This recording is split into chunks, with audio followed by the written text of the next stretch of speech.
Well, now to a quiet coastal area that's facing an uncertain future. Lake Cat-Eye in New South Wales has a problem with coastal erosion.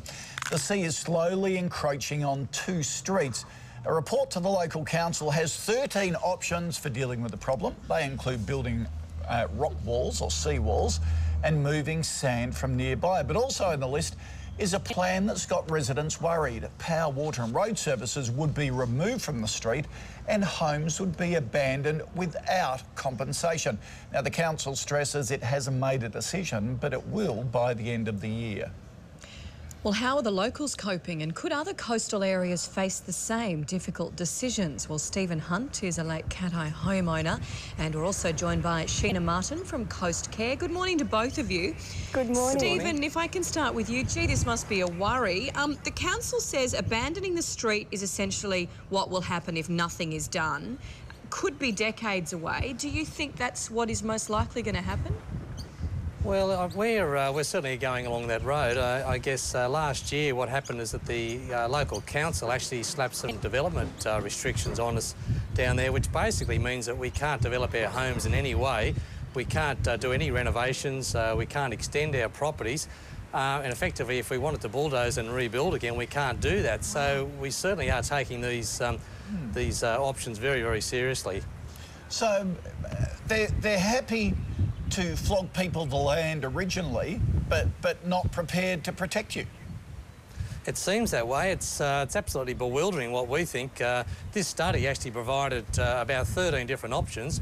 11 of those were protective options, and one of the options we were told in the study, which was a groin, a revetment and some beach nourishment, basically would provide and protect this piece of coastline for the next 50 years. So there are some protective measures that are available and certainly will be effective over this generation and the next generation.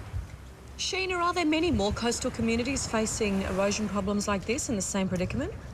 Yeah, Mel, unfortunately Australia's coastline is quite susceptible to erosion, and there are many other cities around the country experiencing similar issues. Darwin in the Northern Territory, for instance, and then right down the east side of the coast. So places like Cairns, the Gold Coast, Byron Bay, obviously Lake Cat-Eye, areas like Old Bar near Taree and Collaroy.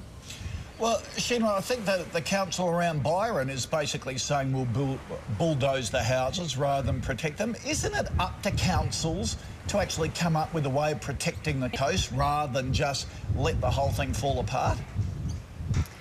I guess that's where Coast Care tries to work to, I guess, prevent erosion in coastal areas, and the kind of things that we can do to make sure that that happens is to make sure that that we have good vegetation on our dune systems, because effectively that holds our dune systems together and makes them less susceptible to erosion.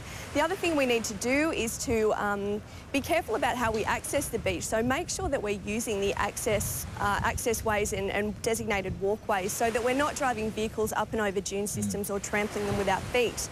And then the other thing to bear in mind is for those of us who enjoy boating, be careful about where you moor your boats and where you drop anchor, because things like seagrass beds and reefs are a very important natural buffer against waves. And so dropping anchor in those areas and destroying those can accelerate erosion in some areas. Okay. Some really good points there, yeah. Really good. Sheena, thanks so much for explaining it for us. Stephen, good luck. Keep us informed. We'll stay in touch and see how it all goes. But all the best. Thank Thank you very much. Thank you.